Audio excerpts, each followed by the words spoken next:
The metallic screech of the train's wheels against the tracks pierced through my fitful sleep, a harsh reminder of another exhausting day coming to an end. My eyelids felt like they were lined with sandpaper, the result of 3 consecutive night shifts and a colicky 7-month-old who refused to sleep more than 2 hours at a stretch. The gentle weight of Lily pressed against my chest was the only comfort in a world that seemed determined to break me. The train car smelled of wet wool and artificial heat, that peculiar mix of human bodies packed too closely together on a rainy evening. My back ached from the hard plastic seat, but I dared not shift positions for fear of waking Lily. Her soft breaths, warm against my neck, had finally settled into the rhythm of deep sleep after what felt like hours of fussing. Next stop, Westbrook Heights. The automated announcement crackled overhead, the voice tinny and distant. 4 more stops until our tiny apartment in the less desirable part of the city. 4 more stops until I could collapse onto our second-hand couch and maybe, just maybe, get a few hours of uninterrupted sleep before my morning shift at the diner. I hadn't always been this person, exhausted, barely surviving, invisible to the world around me. Before Lily, before Derek had cleaned out our savings and disappeared with his secretary, I'd been working toward my nursing degree. Now, at 27, I was just trying to keep us fed and housed. The dream of a better life pushed so far down I could barely remember what it felt like to want more. My eyelids grew heavier with each gentle rock of the train. Just a few minutes, I told myself. Just a few minutes to rest my eyes. The steady rhythm lulled me deeper, my grip on consciousness slipping away like water through cupped hands. Lily was secure in her carrier, strapped to my chest. We were safe. Just a few minutes. I don't know how long I was out. Could have been minutes. Could have been an hour. What woke me wasn't the announcement of our stop or the jolt of the train, but the sudden absence of weight against my chest. My eyes flew open, panic surging through my veins like ice water. Lily was gone. My baby was gone.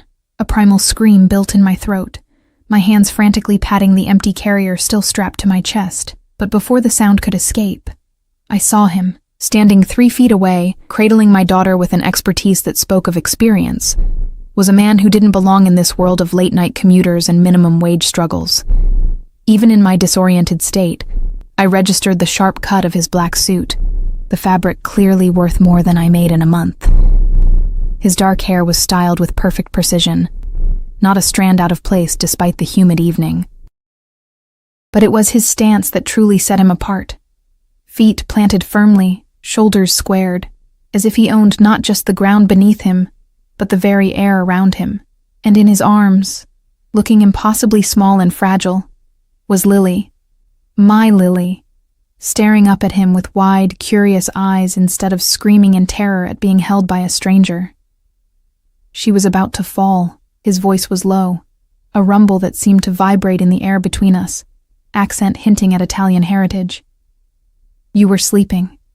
Carrier came loose. I scrambled to my feet, the blood rushing to my head making the world tilt momentarily. Give her back, I demanded, though my voice cracked, betraying the fear coursing through me. Please, she's my daughter. His eyes met mine for the first time, and I felt a physical jolt, like touching an electric fence. They were an unusual shade, somewhere between gray and blue, but it was their intensity that froze me in place. They assessed, calculated, saw through every defense I'd ever built. I know she's yours, he replied, making no immediate move to return her. Instead, his attention shifted back to Lily, his expression softening almost imperceptibly. She has your eyes. Unusual color. A large man in a dark suit materialized beside him, whispering something in his ear. I hadn't even noticed him before, as if my brain had been unable to process more than the immediate threat to my child. Now I realized we weren't alone. 2 more men in similar attire stood nearby, creating a loose perimeter around us, my throat constricted with fresh fear. Who was this man, with his bespoke suit and personal security detail? What did he want with us? Please, I whispered, holding out trembling hands. She needs me. Something flickered across his face, an emotion I couldn't name, before he stepped forward. But instead of simply handing Lily back, he moved into my personal space, close enough that I caught his scent. Expensive cologne with undertones of leather and something darker, like wood smoke. With deliberate care, he transferred Lily back into my arms, his fingers brushing against mine in the process. The contact sent an involuntary shiver up my spine. "The strap was broken," he said, nodding toward the carrier. "It's not safe." I clutched Lily to my chest, relief making my knees weak. She didn't fuss at the transition, simply continued to stare at the stranger with fascination. I checked her over instinctively, though she seemed perfectly content. "Thank you," I managed, social conditioning overriding my fear. I don't know what happened. I'm usually so careful. Exhaustion happens," he replied. And for a moment, I thought I detected a note of genuine understanding in his voice. Then his eyes hardened again, sweeping over my worn coat. The dark circles I knew shadowed my eyes. The scuffed bag at my feet.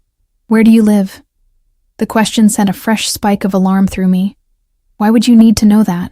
A slight lift of his eyebrow indicated I'd surprised him with my resistance.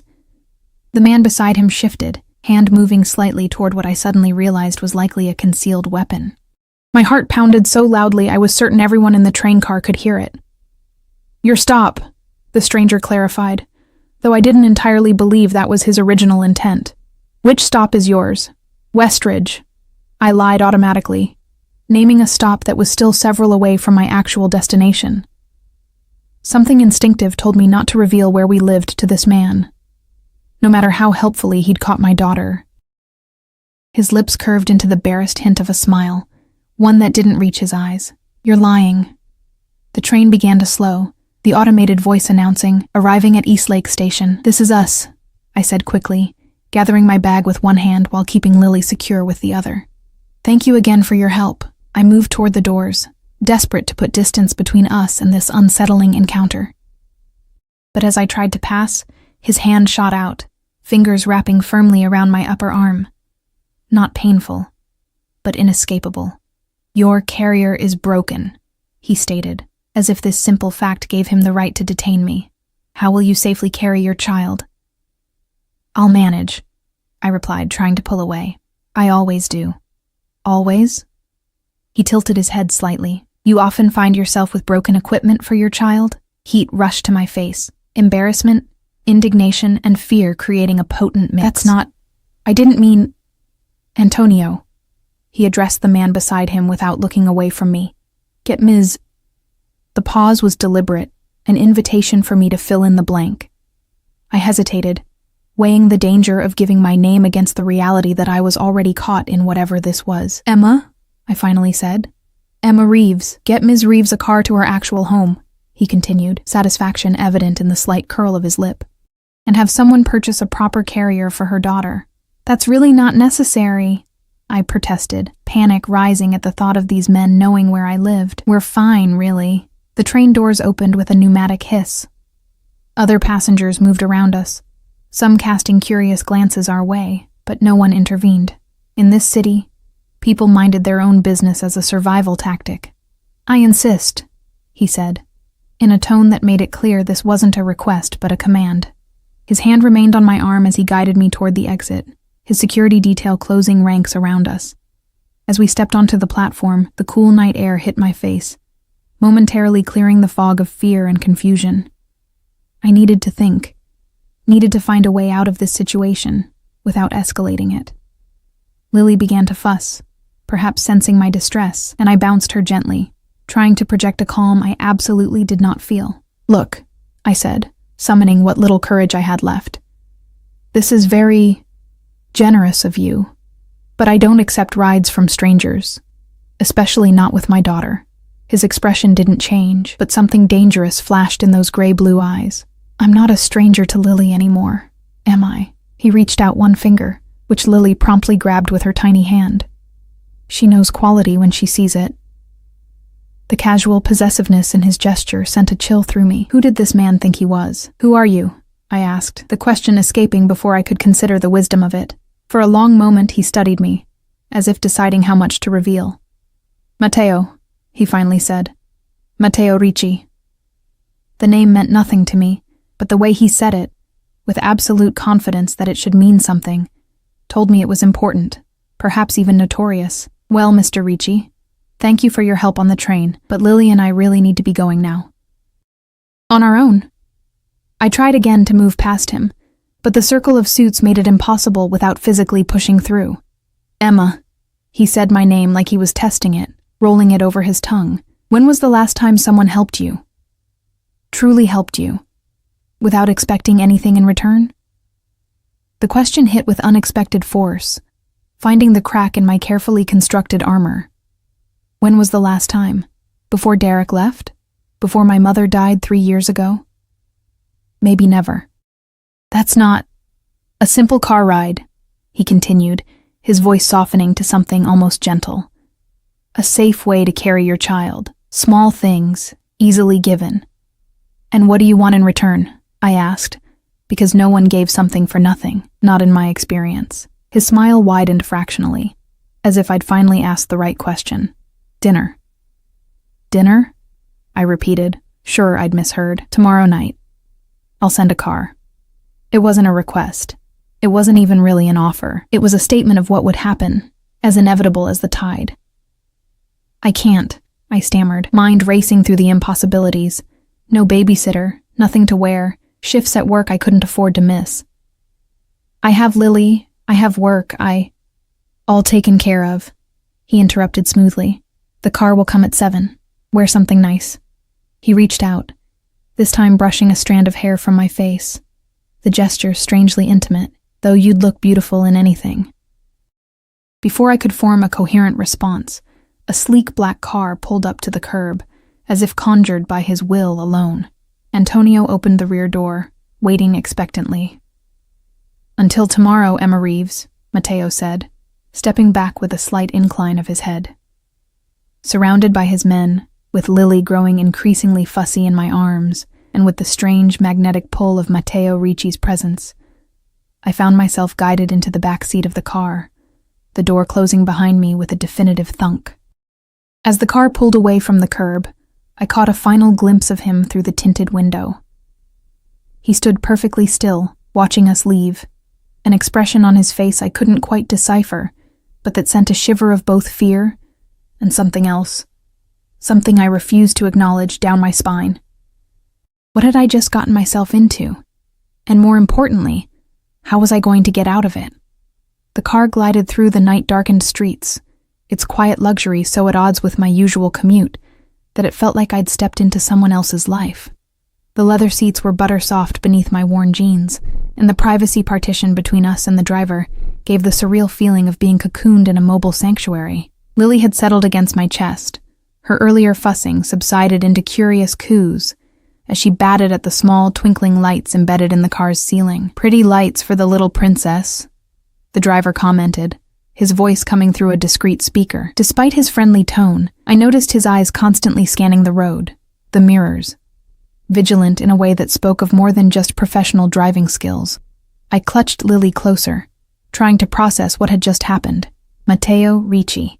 The name tumbled through my mind like a stone down a hillside, gathering momentum. There was something familiar about it, something that tugged at the edges of my memory. Had I seen it in a newspaper, heard it whispered at the diner? How does Mr. Ricci know where I live? I finally asked, unable to contain the question any longer. The driver's eyes flicked to the rearview mirror, meeting mine briefly before returning to the road. Mr. Ricci has resources, ma'am. A non-answer that told me everything I needed to know. My address wasn't something I'd shared, which meant he'd found it through other means, immediately, effortlessly. The realization sent a fresh wave of unease through me. And tomorrow night, this dinner, I began, unsure how to even frame my question. All arranged, ma'am. Car will come at 7, as Mr. Ricci said. But I can't. I have a child. I have work. Childcare has been arranged with a trusted professional. Your employer has been informed you're taking personal time. Compensated, of course. My mouth fell open. He can't just... That's my life he's rearranging. The driver didn't respond, his silence more effective than any argument. Of course, Matteo Ricci could rearrange my life. He already had. When the car finally pulled up to my apartment building, the one with the peeling paint and security door that hadn't actually locked in months, I felt a fresh flush of shame. This was my reality, the struggling single mom in the bad part of town, What game was a man like Ricci playing by inserting himself into it? "Wait," the driver said as I reached for the door handle. He exited, scanned the street with practiced efficiency, then opened my door. From the trunk, he retrieved a large bag with a high-end department store logo I recognized from advertisements I'd longingly flipped past in magazines. "The carrier, as promised," he explained, handing it over. "Plus a few extras Mr. Ricci thought you might need." I wanted to refuse it, to maintain that last shred of independence, but the practical reality won out. My carrier was broken. Lily needed a safe way to be carried, and pride wouldn't keep us warm or fed. "Thank you," I managed, taking the bag with my free hand. 7 tomorrow, he reminded me, returning to the driver's seat. "Wear the blue dress." Before I could ask what blue dress, the car had pulled away, leaving me standing on the cracked sidewalk, the contrast between its sleek darkness and my shabby surroundings, a perfect metaphor for how out of place Matteo Ricci was in my world. Inside my small one-bedroom apartment, I set Lily in her playpen and emptied the contents of the bag onto my threadbare couch. The carrier was top of the line, the kind I'd looked at longingly in stores before settling for the second-hand one that had just failed me. But it wasn't alone. There was Formula, the expensive organic brand I couldn't afford, diapers, soft new onesies in Lily's size, and at the bottom, wrapped in tissue paper, a dress in the exact shade of blue as a summer sky. I held it up with trembling hands. The fabric whispered against my skin, silk, and something equally luxurious. It was simple in design but clearly expensive, the kind of understated elegance that required no embellishment, and it was exactly my size. How did he know? How could he possibly know? A small envelope fell from the dress's folds. Inside was a simple card, heavy cream stock with a single line of bold, masculine handwriting. "Until tomorrow. M." I sank onto the couch.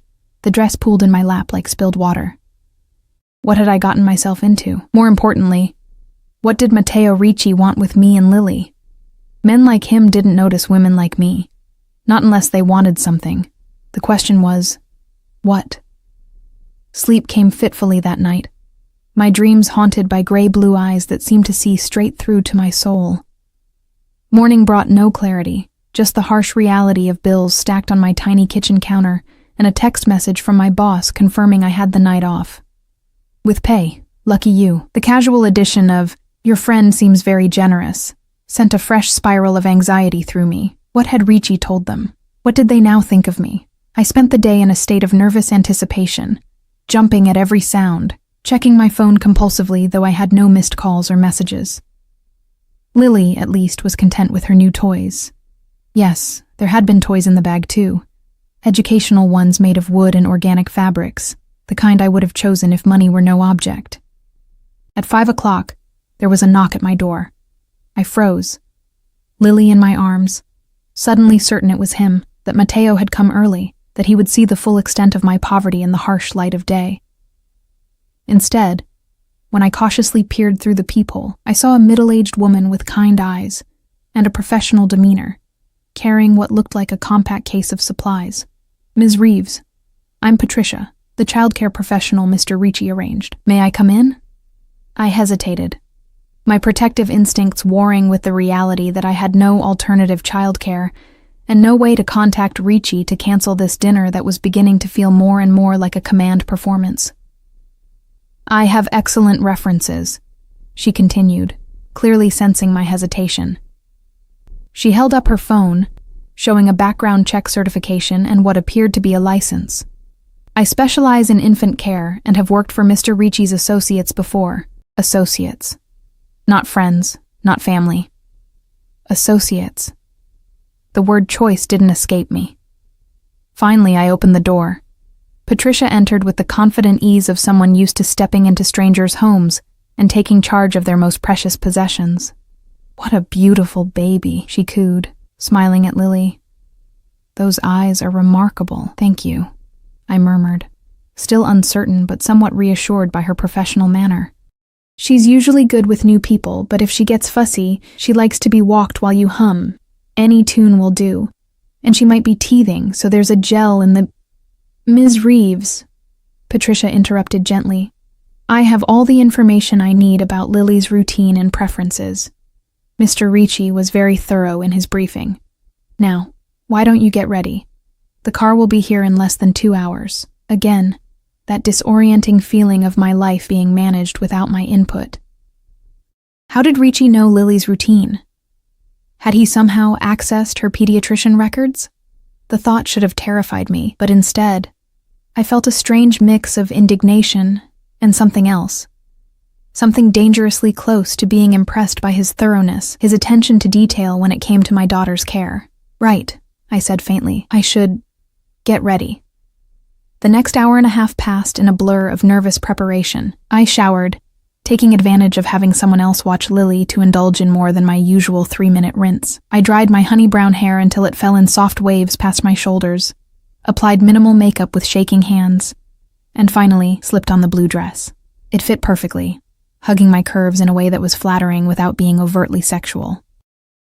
The silk caressed my skin like water, making me acutely aware of how long it had been since I'd worn anything that wasn't chosen for practicality or purchased from a clearance rack.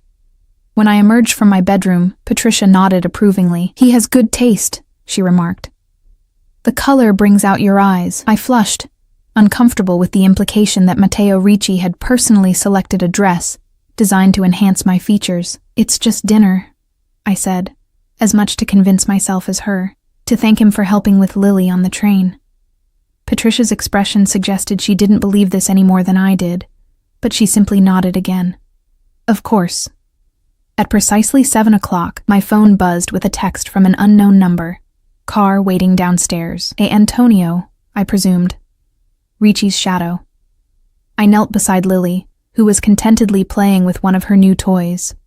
"Mommy will be back soon, sweetheart." Be good for Patricia. I kissed her downy head, inhaling her sweet baby scent for courage. "She'll be perfectly fine," Patricia assured me. "Take as long as you need." The phrasing sent another ripple of unease through me. As long as I needed, or as long as Ricci wanted. The same sleek car from last night waited at the curb, Antonio holding the door open with the same expressionless efficiency. He nodded once in greeting, his eyes performing a quick assessment of my appearance. "Ms. Reeves." "Where are we going?" I asked as I slid into the back seat, determined to get at least some information. "Valletta," he replied, shutting the door. My eyes widened involuntarily. Valletta was the most exclusive restaurant in the city, the kind of place where reservations were booked months in advance and the prices weren't listed on the menu, because if you had to ask, you couldn't afford it. The drive took us from my neighborhood, with its graffiti-tagged storefronts and check-cashing places, into the glittering heart of downtown. As the scenery outside changed, becoming progressively more polished, I felt increasingly out of place despite the beautiful dress. No amount of silk could change who I was. A struggling single mother with 2 jobs and mounting debt, not someone who dined at Valletta on a Tuesday night. We pulled up to the restaurant's discreet entrance, where a valet immediately opened my door. Antonio materialized beside me, guiding me with a light touch to my elbow through the ornate doors. Inside, the maitre d' snapped to attention the moment he saw us. "Mr. Ricci's guest," Antonio stated simply. Of course," the man practically bowed. "Mr. Ricci is waiting in the private dining room. Please, follow me." A private dining room. My stomach clenched with renewed anxiety. I'd expected, or perhaps hoped, to be in the main restaurant, surrounded by other diners. The thought of being alone with Matteo Ricci in a private space made my pulse quicken. The maitre d' led us through the main dining area, where I felt eyes following our progress. Whether they were looking at Antonio, clearly security rather than a dinner date, or at me, clearly not belonging in this world of wealth and privilege, I couldn't tell. Either way, I kept my gaze straight ahead, chin lifted in a show of confidence I didn't feel. We reached a door at the back of the restaurant, which the maitre d' opened with a flourish before stepping aside. Antonio nodded for me to enter, not following. I took a deep breath and stepped over the threshold. The private dining room was intimate without being claustrophobic, dominated by a table set for 2 near a window overlooking the city lights. The lighting was soft, the decor elegant without being ostentatious, and standing by the window, His back to me as he gazed out at the view was Matteo Ricci. He turned at the sound of the door closing, and for a moment I forgot to breathe. If he'd been imposing on the train, here in his element he was magnificent.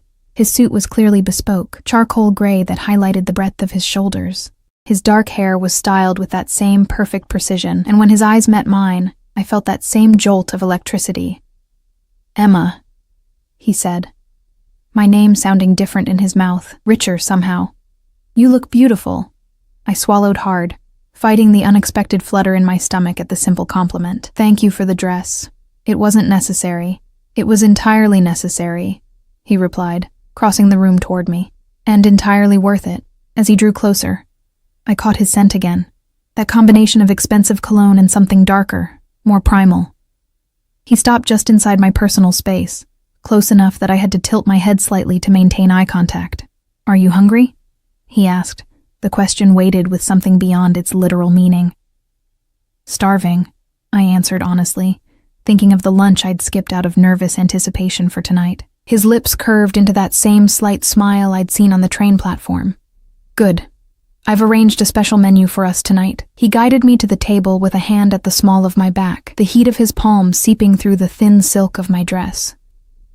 As he held my chair and I sank into it, I couldn't shake the feeling that I was stepping into a beautiful trap, one lined with silk and scented with expensive cologne. And the most dangerous part? A small, treacherous voice in my mind whispered that I might not want to escape. Block 3.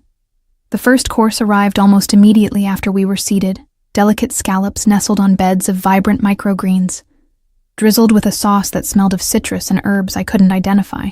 A waiter poured wine into crystal glasses that caught the light like liquid diamonds. I hadn't even seen Matteo's signal for service. It was as if the staff anticipated his desires before he expressed them. "Tell me about Lily," Matteo said, his intense gaze fixed on me as I tentatively sampled the scallop. The flavor exploded on my tongue. Buttery, perfectly seared, unlike anything I'd ever tasted. I nearly choked on my bite, surprised by his opening question. Men on dates, if this even was a date, typically started with questions about me, not my child. "What do you want to know?" I asked cautiously, setting down my fork. "Everything," he replied simply. "Her age, her favorite things, what makes her laugh." There was something in his expression I couldn't quite decipher, a hunger that had nothing to do with the exquisite food before us. I took a sip of wine to steady myself, the rich liquid warming my throat. "She's 7 months old," I began, unable to keep the natural pride from my voice. "She's just starting to babble, not real words yet, but she has conversations with her stuffed rabbit that sound incredibly serious. She loves music, especially when I sing to her, even though my voice is terrible." I smiled at the memory of Lily's delighted giggles when I danced around our small apartment, singing off-key lullabies. "And her father?" Matteo asked, his tone casual but his eyes sharp as flint. The question landed like a slap, even though I should have anticipated it. I set down my wine glass, suddenly less hungry. "Not in the picture," I replied tersely. "By choice? His or yours? Does it matter?"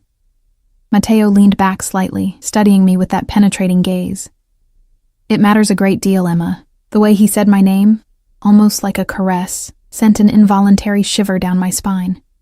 I squared my shoulders, determined not to be intimidated. "He left when I was 5 months pregnant," I admitted, seeing no point in lying. "Cleaned out our savings, moved to Florida with his secretary. Classic story, nothing special about it." "His name?"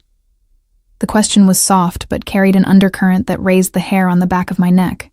"Why do you want to know?" "Humor me." I hesitated, then sighed. "Derek Harmon. But it doesn't matter. He signed away his parental rights. We're better off without him." Something dark flashed across Matteo's face, a flicker of emotion so raw and dangerous that it momentarily transformed his handsome features into something predatory. Then it was gone, replaced by that controlled mask of civility. "Yes," he agreed quietly. "You are." The second course arrived, pasta with truffle and a cream sauce that smelled divine. I used the interruption to redirect the conversation. "Now my turn for questions," I said with more courage than I felt. Who are you, Matteo Ricci? Really? He twirled pasta around his fork with elegant precision. I'm a businessman. What kind of business requires an armed security detail? His lips quirked. The profitable kind. That's not an answer.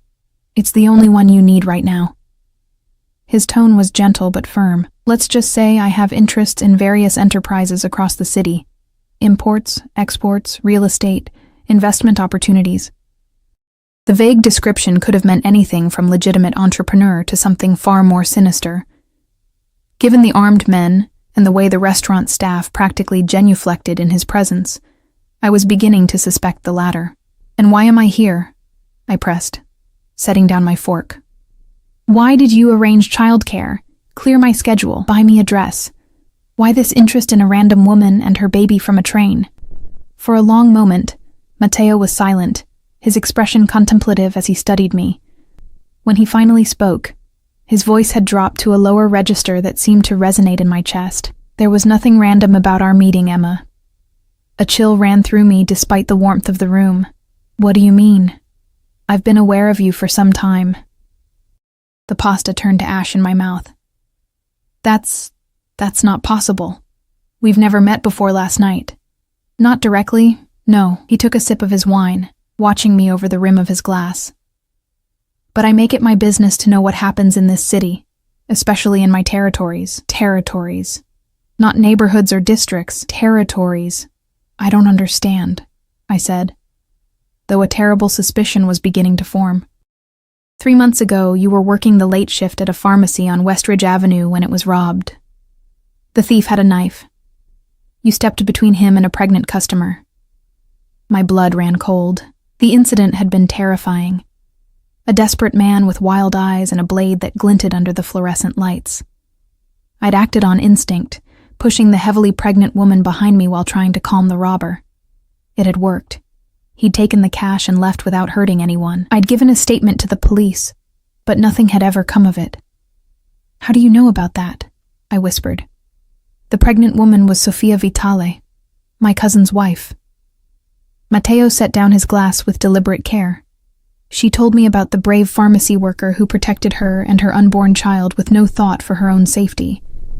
She described you, your unusual eyes, the way you spoke to the robber with compassion despite your fear. I remembered the woman's grateful tears, her tight hug after the police had come and gone. I hadn't seen her since that night. The baby was born healthy, Matteo continued, his voice softening. A boy. They named him Marco. I'm glad, I said sincerely, though my mind was racing. But that still doesn't explain all of this. I wanted to thank you properly, to meet the woman Sophia described. His eyes held mine, intense and unwavering. I had Antonio find out who you were, where you worked. The plan was to approach you, offer my gratitude and perhaps financial assistance. Sophia mentioned you were expecting a child of your own. You've been watching me for months? The thought was both terrifying and strangely exhilarating. Keeping tabs, he corrected. Making sure you were safe, that you had what you needed. I didn't have what I needed, I countered, a spark of indignation cutting through my fear. I've been barely surviving, working 2 jobs, struggling to pay rent. Something like regret crossed his features. I was advised to keep my distance. My attention can sometimes complicate people's lives. I let out a humorless laugh. And this isn't complicating my life? The circumstances changed when I saw you on that train, he said, leaning forward slightly. When I saw how exhausted you were, how the carrier came loose. When I held your daughter in my arms. His voice took on a different quality, almost tender. She looked up at me with your eyes, and I knew I couldn't keep my distance any longer. The 3rd course arrived, perfectly seared lamb with roasted vegetables. But I barely noticed it. My mind was too busy trying to process what Matteo was telling me. He'd been watching me for months, keeping tabs, as he put it. The privacy violation was disturbing, yet a small part of me wondered if his surveillance was the reason the landlord had suddenly given me an extension when I was late with rent last month, or why my boss at the diner had been unusually understanding about my erratic schedule. What do you want from me? I finally asked, the question that had been hovering between us since the moment he'd taken Lily from my arms on the train. Mateo's eyes darkened, the gray-blue deepening to the color of a storm-tossed sea. Your time. Your company. He paused, his gaze dropping briefly to my lips before returning to my eyes. For now. The implication behind those last two words hung in the air between us. For now. With the promise, or threat, of more to come.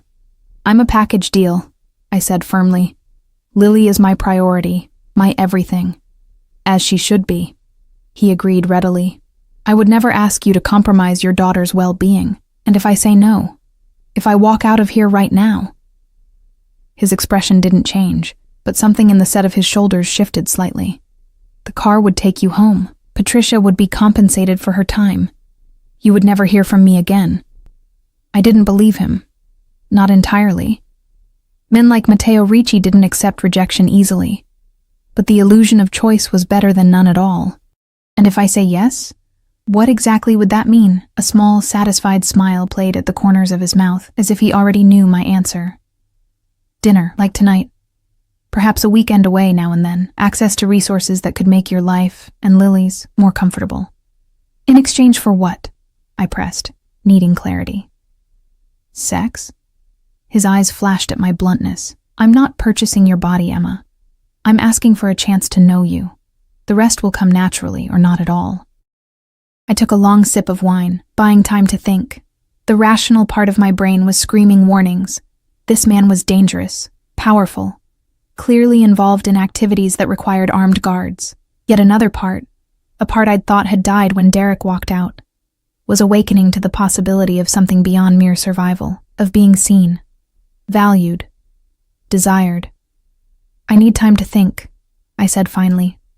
Matteo nodded, accepting this without argument. Of course. The rest of the meal passed in a blur of exquisite flavors and cautious conversation. Matteo asked about my background, my interrupted nursing studies, my hopes for Lily's future. He listened with genuine interest, his intense focus making me feel as though my words actually mattered. In turn, I gathered fragments of information about him. Born in Sicily, came to America as a teenager, built his empire, his word, from nothing. He spoke of family with reverence, of loyalty as the highest virtue, of protection as sacred duty. By the time dessert arrived, a delicate confection of chocolate and berries, I was both exhausted and exhilarated, as if I'd run an emotional marathon. It's getting late, Matteo observed, checking a watch that probably cost more than my annual rent. You should get back to Lily. The consideration surprised me, though perhaps it shouldn't have. Everything about this evening had been choreographed to perfection, including his apparent respect for my maternal responsibilities. Thank you for dinner, I said, meaning it despite my lingering reservations. It was enlightening. The pleasure was mine. He signaled for the bill with a slight nod to the hovering waiter, though I suspected the entire evening had been arranged and paid for long before I'd arrived. As we rose to leave, Matteo stepped close, his hand finding the small of my back again. The casual possessiveness of the gesture should have bothered me more than it did. 1 week, he murmured, his breath warm against my ear. I'll give you 1 week to consider my proposition. Then I'll come for your answer. The phrasing, I'll come for your answer, sent a delicious shiver down my spine. Not I'll call or I'll ask. I'll come for. As if the outcome was already determined, the only variable being my recognition of the inevitable. Outside, Antonio waited beside the now familiar black car. The night air was cool against my flushed skin, the city lights creating halos in the light fog that had descended during our dinner. Antonio will see you home safely, Matteo said, his hand still at my back. Patricia will stay with Lily until you arrive. I nodded, suddenly unsure what the proper protocol was for ending such an unusual evening. A handshake seemed too formal, a hug too familiar. Matteo solved the dilemma by taking my hand, raising it to his lips in an old-world gesture that should have seemed affected, but instead made my pulse jump. His lips were warm against my skin, his eyes never leaving mine. Until next week, Emma Reeves, he said softly, releasing my hand. I slipped into the waiting car, my skin still tingling where his lips had touched. As Antonio closed the door, I caught a final glimpse of Matteo standing on the sidewalk, commanding in his perfect suit, watching the car with an expression that combined satisfaction and hunger in equal measure. The drive home passed in silence, my mind too full of swirling thoughts to attempt conversation with the stoic Antonio. When we arrived at my building, he escorted me to my door, despite my assurances that it wasn't necessary. Mr. Ricci's instructions was his only explanation. Inside, Patricia sat reading on my couch, looking perfectly at ease in my shabby apartment. She glanced up with a smile that held no judgment. "Lily went down about an hour ago," she reported. "Not a peep since." "Thank you," I said, suddenly exhausted now that the adrenaline of the evening was fading, "for taking such good care of her." Patricia gathered her things with quiet efficiency. "My pleasure. She's a beautiful child." At the door, she paused. "Mr. Ricci asked me to give you this." She handed me a small velvet box, the kind that typically held jewelry. My heart skipped a beat. "Good night, Ms. Reeves," and then she was gone, leaving me alone with the mysterious box and my tumultuous thoughts. I sank onto the couch, turning the box over in my hands several times before finally gathering the courage to open it.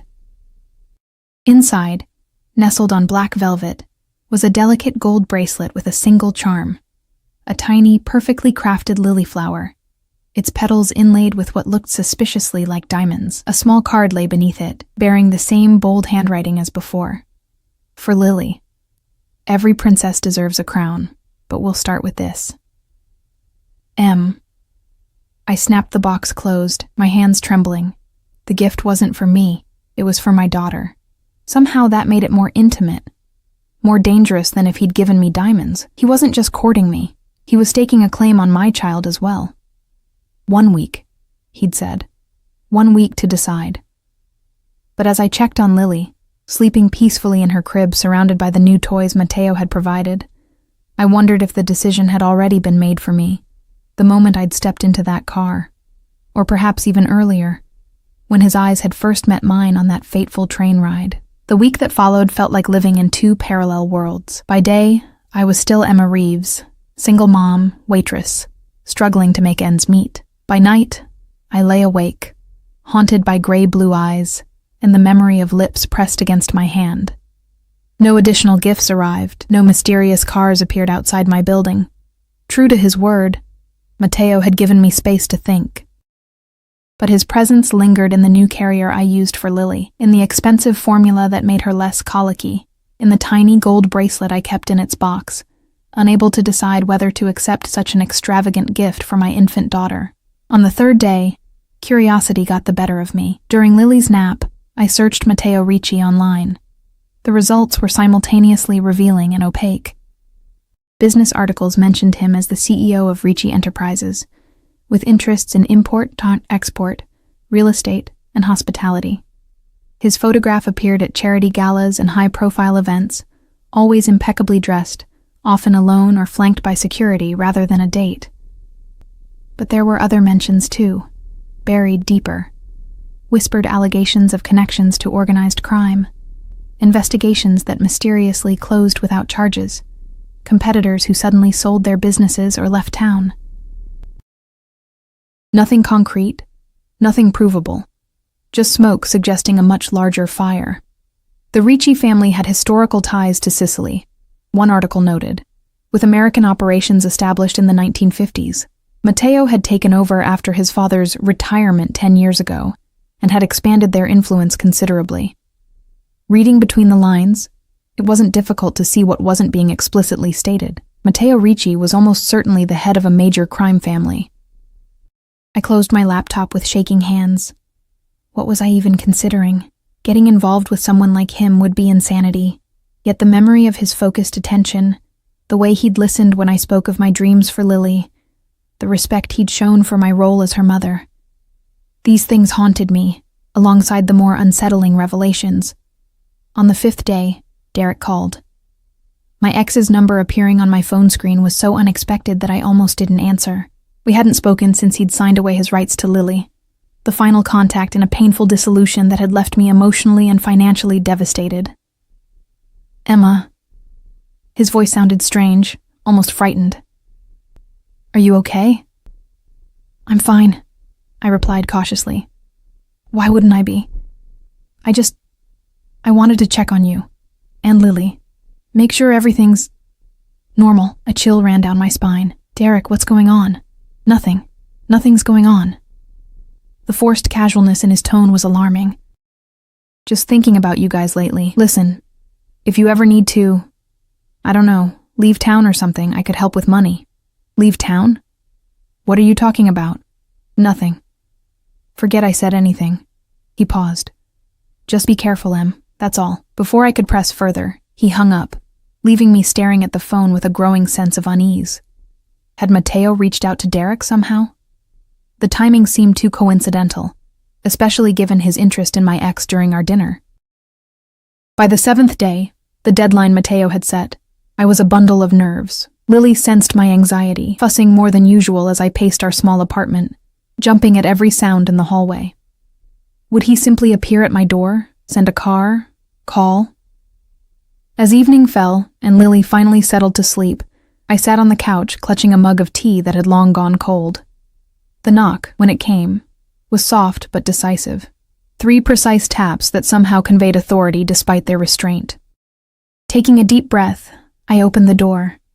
Mateo stood in the dimly lit hallway, as immaculate as ever in a dark suit that made his broad shoulders seem even more imposing. Without his security detail, he appeared both more approachable and somehow more dangerous. This was Mateo the man, not Mateo the businessman surrounded by his trappings of power. "Emma," he said simply, his eyes taking in my appearance. Worn jeans, a faded t-shirt, hair pulled back in a messy ponytail. I hadn't dressed up, hadn't prepared. Some stubborn part of me had wanted him to see the real me, not the woman in the blue silk dress. "You came yourself," I observed, stepping back to let him in. "Some matters should be handled personally." He entered my apartment, his presence immediately making the space seem smaller, shabbier. But if he noticed the peeling paint or the second-hand furniture, his expression revealed nothing. "Lily's asleep," I said, nodding toward the bedroom where the door stood slightly ajar. "She just went down." Mateo nodded, then surprised me by asking, "May I see her?" The request was unexpected, as was the almost gentle way he made it. I hesitated only briefly before leading him to the bedroom. Together, we stood over Lily's crib, watching her sleep. Her tiny chest rose and fell with each breath, her rosebud lips slightly parted, one small hand curled beside her face. "She's perfect," Mateo murmured, his voice softer than I'd ever heard it.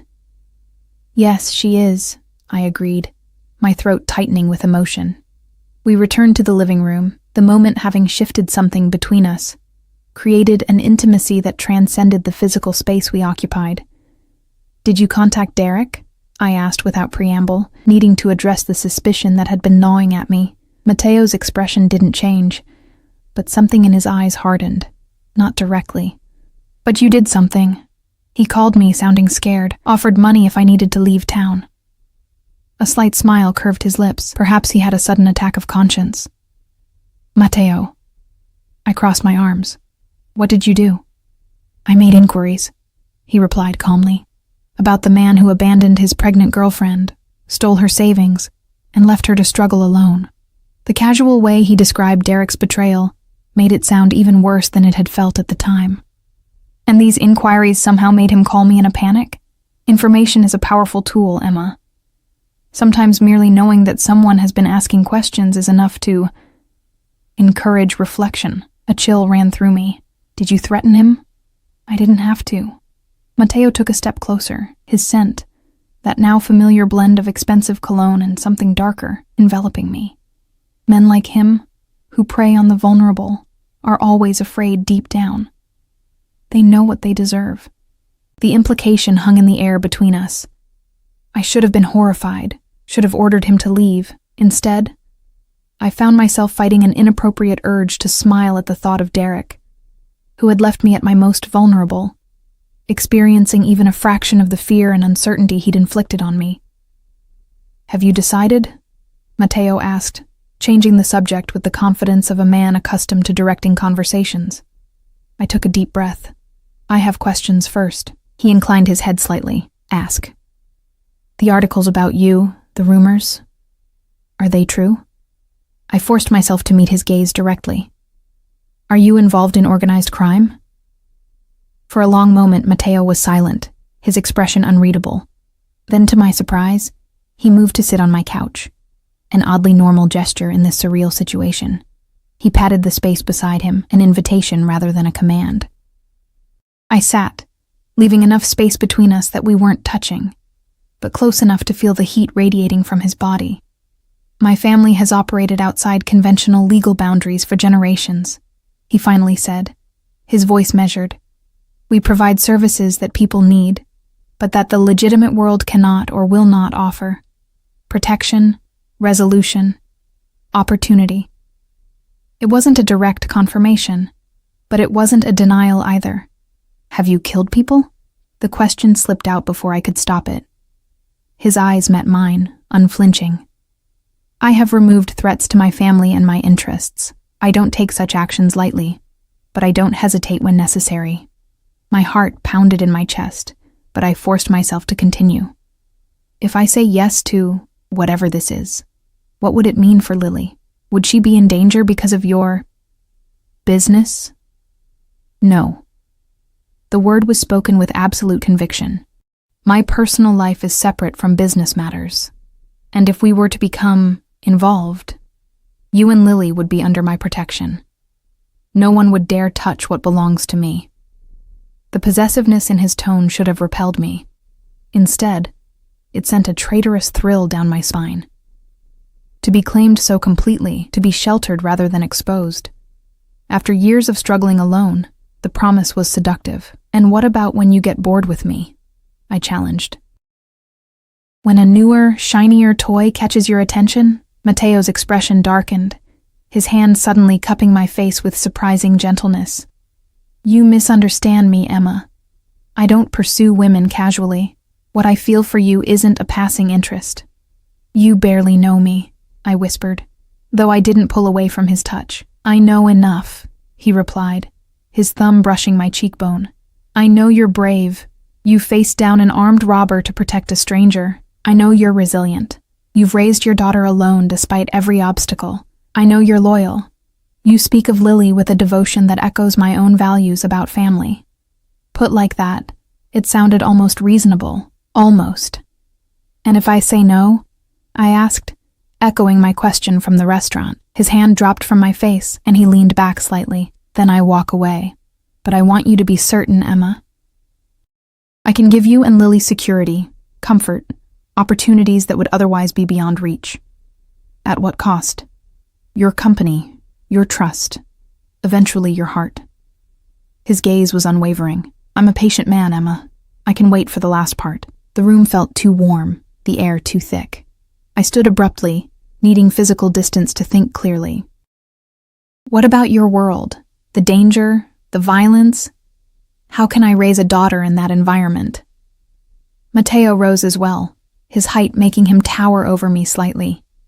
My private life is separate from business. My home is a sanctuary. Lily would want for nothing, the best education, every advantage, a future without limits. The promise of such security was almost painful to contemplate after years of constant worry. And us? What would I be to you? A mistress? A girlfriend? Whatever develops between us would be genuine, he replied. I'm not offering a transaction, Emma. I'm offering a chance for something real. I turned away from him, needing to gather my thoughts without the distraction of those piercing eyes. Outside my window, the city lights twinkled in the darkness. Lives playing out in countless apartments just like mine. Ordinary people making ordinary choices. None of them standing in their living rooms with a man who had just tacitly admitted to having people killed, offering protection and privilege in exchange for... what? My heart? My soul? Emma. Matteo's voice was gentle but insistent behind me. Look at me. I turned slowly, steeling myself against the magnetic pull he seemed to exert. This is crazy. You realize that, right? Normal people don't meet like this, don't have these kinds of conversations a week after meeting. A hint of a smile played at the corners of his mouth. I've never aspired to normalcy. And neither have you, I suspect. You don't know that, I protested. You don't know me, don't I? He stepped closer, not touching me but invading my space in a way that made my pulse quicken. The Emma Reeves that the world sees, the struggling waitress, the devoted mother. She would never have gotten into my car that first night. She would have called the police when a stranger knew her address, sent a driver, arranged childcare. But you did get in that car. You came to dinner. You're standing here now. His words struck an uncomfortable chord. He was right. Some part of me had been drawn to him, to the danger and possibility he represented. From that first moment on the train, there's something in you, Emma, something that recognizes something in me. He continued, his voice dropping lower. A hunger. A need for more than the life you've been living. I just want security for Lily, I insisted, though the excuse sounded hollow even to my own ears. Is that all? He reached out, brushing a loose strand of hair behind my ear, his fingers lingering against my skin. Is that truly all you want? The touch sent electricity coursing through me. I swallowed hard, fighting against the pull of his gravity. You're a dangerous man. Yes, he acknowledged without hesitation, but not to you. Never to you or Lily. How can I believe that? How can I trust you? Matteo considered this for a moment. Trust is earned, not given. I don't expect blind faith. Let me prove myself day by day. From the bedroom, Lily's cry suddenly pierced the night, not her usual fussing, but a sharp, distressed wail that had me moving instantly, all other considerations forgotten. I rushed to her crib, heart racing. She was feverish to the touch, her small face contorted in pain, body rigid. Teething had been bothering her for days, but this seemed different, more severe. What's wrong? Matteo appeared in the doorway, his usual composed demeanor replaced by genuine concern. I don't know, I admitted, trying to keep panic from my voice as I lifted Lily from the crib. She continued to cry, a pained sound that tore at my heart. She's burning up. I need to take her temperature. I carried her to the bathroom where I kept the baby thermometer, Matteo following close behind. With shaking hands, I checked her temperature. 102.4, too high for simple teething. She needs a doctor, I said, fear making my voice tremble. It's after hours. I'll have to take her to the emergency room. Give her to me, Matteo said, already reaching for his phone. For a split second, protective instinct made me clutch Lily tighter, but the calm authority in his voice broke through my panic. I let him take her, surprised by the natural way he cradled her against his broad chest. Antonio. He spoke into the phone, his voice controlled but urgent. Dr. Levine. Now. Yes, the pediatrician. Emma's apartment. He rattled off my address, then listened briefly. 10 minutes. He ended the call and turned to me. Dr. Levine is the best pediatrician in the city. He'll be here in 10 minutes. Relief warred with disbelief. How? Later, Matteo interrupted gently. Let's focus on Lily now. Do you have infant fever reducer? I nodded, moving to the cabinet where I kept Lily's medications. Matteo continued to hold her, murmuring soothing words in what sounded like Italian as she cried against his shoulder. There was something surreal about seeing this powerful, dangerous man tenderly comforting my child, his large hand supporting her tiny head with such care. We administered the medication, and I took Lily back, pacing the living room floor while trying to comfort her. Matteo watched us, his eyes never leaving Lily's distressed face. When a sharp knock came at the door exactly 9 minutes after his call, he moved to answer it with the same efficiency he seemed to bring to everything. An older man with kind eyes and silver-streaked hair entered, carrying a medical bag. He didn't seem surprised, or put out to be making a house call at nearly 10 o'clock at night. Mr. Ricci, he greeted Matteo with a respectful nod, then turned to me. You must be Emma. And this little one is Lily. The next 30 minutes passed in a blur, as Dr. Levine examined Lily thoroughly, his manner gentle but professional. He diagnosed a severe ear infection, produced antibiotics from his bag, and gave detailed instructions for her care over the coming days. She'll start feeling better within 24 hours, he assured me, packing up his equipment. The fever should break by morning. If it doesn't, or if anything concerns you, call me directly. He handed me a card with his private number. Anytime, day or night. I don't know how to thank you, I said, overwhelmed by the personalized care that would have been unthinkable at an emergency room. No thanks necessary, Dr. Levine replied with a smile. It's my pleasure to help. Mr. Ricci has been very generous to my pediatric clinic over the years. After the doctor left, Lily finally settled, the medication beginning to ease her pain. I laid her back in her crib, the antibiotics administered, a cool cloth on her forehead. She drifted into an uneasy sleep as I stroked her cheek. When I returned to the living room, Matteo stood by the window, his posture tense, hands in his pockets. He turned as I approached.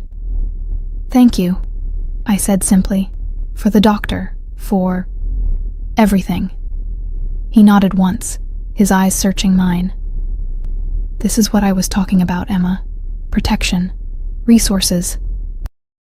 Being able to call the best doctor in the city instead of waiting hours in an emergency room. The truth of his words hit me with full force. How different would tonight have been without Matteo? The frantic cab ride to the hospital. The endless wait surrounded by other sick children. The harried doctor who might have spent 5 minutes with Lily before prescribing medication we'd have to find an all-night pharmacy to fill. She'll be okay? He asked, a vulnerability in his voice I hadn't heard before. Yes, thanks to you. I stepped closer to him, drawn by something I couldn't name. You were good with her. Natural. Something complex passed across his features. Children are innocent, sacred. They should be protected at all costs. Another piece of the puzzle that was Matteo Ricci fell into place. His business, his world, it operated by its own moral code, separate from conventional law but no less rigid in its principles. Family above all. Protection of the innocent. Loyalty rewarded. Betrayal punished. Yes, I whispered, suddenly exhausted from the emotional whiplash of the evening. Matteo must have noticed my fatigue. You should rest, he said, checking his watch. I'll have Antonio stay outside your door tonight in case you need anything. The thought of having someone standing guard should have felt intrusive, but instead brought a sense of security I hadn't realized I craved. You don't have to do that. I want to, he replied simply. He moved toward the door, then paused, turning back to me. You never gave me your answer, Emma. I looked at him, this complex, dangerous, surprisingly gentle man who had upended my life in the span of a week. In the face of Lily's distress, he had shown his true colors. Not the polished businessman from the restaurant, or the imposing figure from the train, but someone who could spring into action when it mattered, who could hold my daughter with genuine care, who had resources that could make our lives not just easier, but better. Yes, I said softly. The single word hung between us, weighted with meaning beyond its simplicity. Matteo's eyes darkened, his posture shifting subtly. Yes, to what, exactly? He pressed, needing to hear me say it. I took a deep breath. Yes to this. To us. To seeing where it leads. He closed the distance between us in 2 strides, his hand coming up to cut my face. I won't disappoint you, Emma, or Lily. Before I could respond, his lips found mine in a kiss that was both tender and possessive. Unlike everything else about him, there was nothing controlled about the way he kissed. It was raw, hungry, as if he'd been holding himself back until this moment. My hands found his shoulders, the solid muscle beneath his suit jacket a stark reminder of the strength he kept carefully leashed. When we broke apart, both breathing harder, his eyes had that storm-tossed quality that made my stomach flip. I should go, he murmured, his thumb tracing my lower lip. You need rest, and Lily needs you. I nodded, unable to form coherent thoughts with him so close, the taste of him still on my lips. Tomorrow, he said. Not a question, but a statement of fact. I'll send a car at noon, pack enough for the weekend for both you and Lily. The weekend? I echoed, momentarily confused. I have work, and Lily's sick. Your shifts are covered, he replied smoothly, and the sea air will be good for Lily's recovery. My house on the coast has everything she might need, and Dr. Levine is only a call away. The casual display of power, arranging my schedule without consultation, should have bothered me. Instead, I found myself relieved at having decisions made, paths cleared. Okay, I agreed, surprising myself with how easily I acquiesced. The weekend. Something like triumph flashed in his eyes, quickly masked. He kissed me once more, a brief but claiming pressure, then stepped back. Antonio will stay until morning, he reminded me.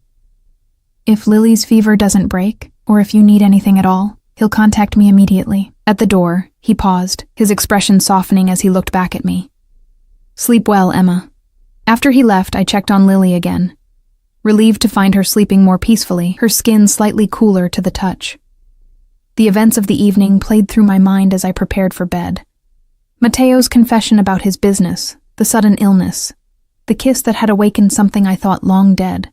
I should have been more conflicted about my decision.